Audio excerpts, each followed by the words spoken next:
तर सार्वजनिक बांधकाम विभागानं वृक्ष लागवडीसाठी लाखो रुपये खर्च केला, मात्र यातील अनेक वृक्ष ही मृतावस्थेमध्ये आहेत। त्यामुळे सार्वजनिक बांधकाम विभागाच्या कार्यक्षमतेवर यामुळे प्रश्नचिन्ह उपस्थित झालंय। लाखो रुपये खर्च करूनही वृक्षारोपणाचा फज्जा उडालेला आहे। वर्धा बेलगाव या मार्गावर झाडे मृतावस्थेत आढळलेली आहेत। ही झाडं लावण्यासाठी लाखो रुपयांचा खर्च केला। 12 किलोमीटरपैकी फक्त 4 किलोमीटरवरच लागवड करण्यात आली आहे। त्यातीलही अनेक झाडं ही मृतावस्थेमध्ये आहेत। इथला आढावा घेतला आमचे प्रतिनिधी प्रमोद पाणबुडे यांनी। पाहूया।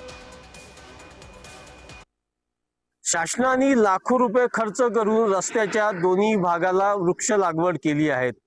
सध्या मी उभा आहोत वर्धा ते बेलगाव या रस्त्यावरती।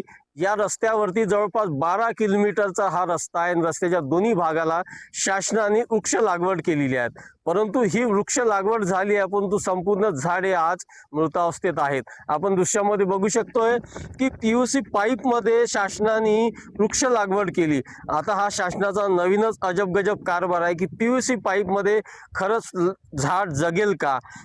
रस्त्याच्या दोन्ही भागाला शासनाने झाडे लावली आहेत, परंतु त्याचे संगोपन कोण करणार हाच खूप महत्त्वाचा प्रश्न आहे। संगोपनाअभावी आणि पाण्याच्या अभावी रस्त्याच्या दोन्ही भागाचे वृक्ष मरण पावलेले आहेत।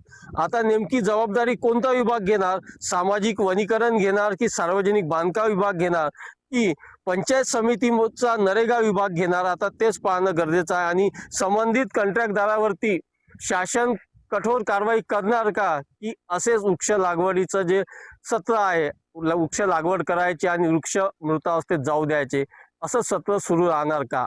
प्रमोद पानबुडे, जय महाराष्ट्र वृत्तवाहिनी, वर्धा।